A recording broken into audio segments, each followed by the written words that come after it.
Je suis Emmanuel Malherbe, directeur du Centre de recherche et développement d'artefacts, et j'ai la chance d'animer ces data coffee de notre plateforme média The Bridge. Le principe est simple, un expert data, un café et un sujet.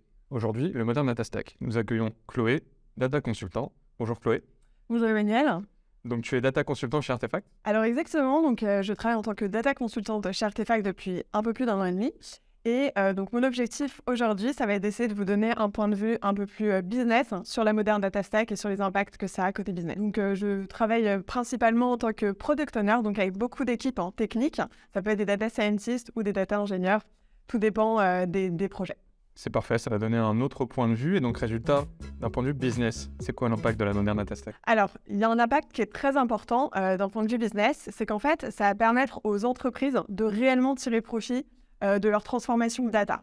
Ça va leur permettre de tirer profit de cette transformation parce que ça va leur éviter une erreur qui est très commune, qui est celle de penser que la data gouvernance et que l'acculturation des équipes n'est pas aussi prioritaire que le développement d'algorithmes ou encore la construction d'une architecture data. On a beau avoir les algorithmes les plus performants, si les données en entrée ne sont pas de qualité, on ne va pas réussir à maximiser l'impact business. Et donc pour moi, c'est vraiment ça la force de la Modern Data Stack, c'est qu'en fait, ça va permettre aux entreprises de remettre à la fois la data et la gouvernance des données au centre du système IT. Et donc concrètement sur la data gouvernance, comment la Modern Data Stack change le projet?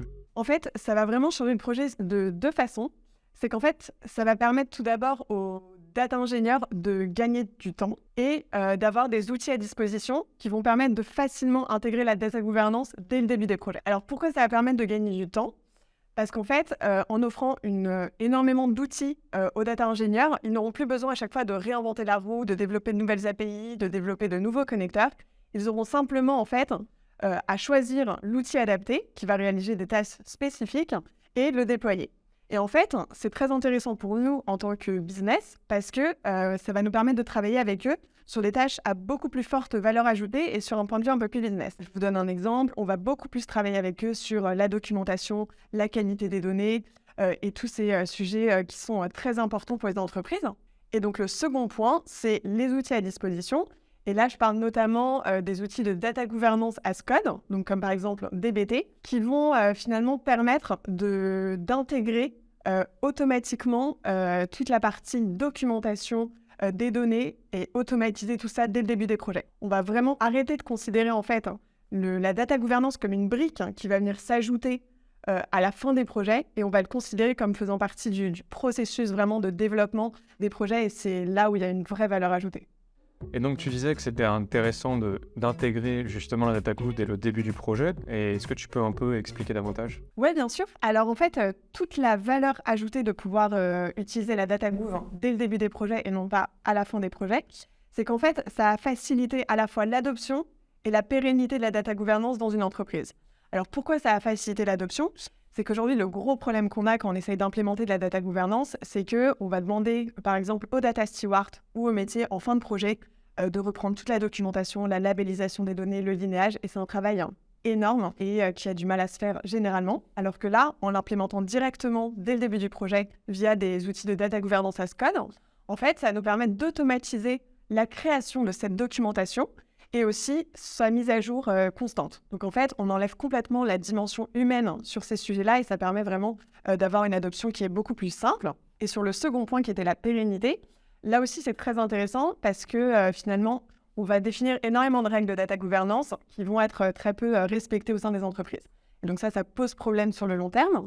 Et en fait, les outils donc, comme DBT et autres outils de data governance as code vont nous permettre de forcer le respect de ces règles et de ces bonnes pratiques. Alors, ça va nous le permettre. Je peux vous donner un exemple très concret. En fait, par exemple, on va pouvoir dire, pour faire une merge, quand on va développer une nouvelle fonctionnalité, on ne pourra pas faire cette merge si on n'a pas fait la documentation là-dessus auparavant.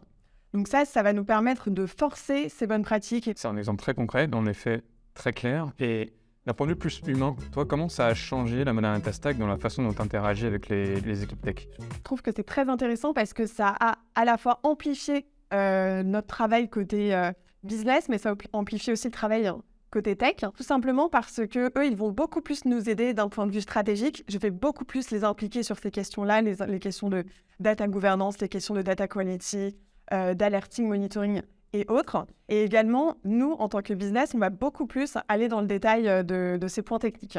Donc, c'est très enrichissant, je pense, pour les deux côtés. Et je pense que ça a beaucoup plus de synergie qu'auparavant où on silotait vraiment les deux parties. Donc c'est quand même beaucoup de bénéfices en termes d'organisation, en termes de pratique et par rapport aux clients. Et donc est-ce que tu vois d'autres impacts au-delà de la data governance de cette moderne data stack? Alors tout à fait, oui, il y a un autre impact qui est très intéressant et qu'on oublie souvent, et c'est l'acculturation des équipes. Et le problème, c'est que c'est un point très important. On a beau développer énormément d'algorithmes, avoir une entreprise très data-driven, si les métiers de l'autre côté ne comprennent pas d'où viennent les résultats des algorithmes et ne savent pas utiliser ces insights, on ne va pas réussir à produire la valeur qu'on voudrait produire. Et en fait, la moderne data stack, avec le no-code ou le low-code, on va réussir à briser toutes les barrières à l'entrée en fait, pour pouvoir utiliser ces outils. Donc, il y a énormément d'outils aujourd'hui qui peuvent être utilisés assez facilement, même par des métiers. Je pense notamment à Data Studio ou d'autres outils de ce type. Et ça va aussi abaisser les barrières à l'entrée pour les profils vraiment tech, comme pour DBT par exemple, où c'est uniquement des requêtes SQL, même pour déclencher par exemple des DAG qui peuvent se faire via certaines requêtes. Donc, c'est très important de pouvoir vraiment infuser une culture data au sein de l'entreprise, pas uniquement au sein des équipes data, mais vraiment même pour les métiers. Et ça, c'est un gros avantage aussi de la moderne data stack. Et je pense à autre chose également, en fait, c'est cet avènement de tous ces nouveaux outils grâce à la moderne data stack. Ça nous a vraiment permis de repenser en fait toutes nos offres pour que le client puisse en bénéficier. Parce qu'en fait, avant, on allait vraiment siloter toutes ces pratiques. On va aujourd'hui proposer une offre vraiment globale où tout va avoir lieu en même temps, que ce soit l'acculturation des équipes dès le jour 1, la data gouvernance dès le jour 1 également, tout comme les développements techniques, donc la construction d'une architecture data et le développement d'algorithmes également. Donc ça, c'est vraiment une nouvelle pensée, une nouvelle façon de procéder à laquelle on souhaite vraiment se tenir et développer un maximum de bonnes pratiques pour que les clients puissent réellement devenir data-driven et maximiser leur impact. Merci Chloé. Ton point de vue est très riche et apporte vraiment l'impact business et organisation de la moderne data stack. Merci à toi.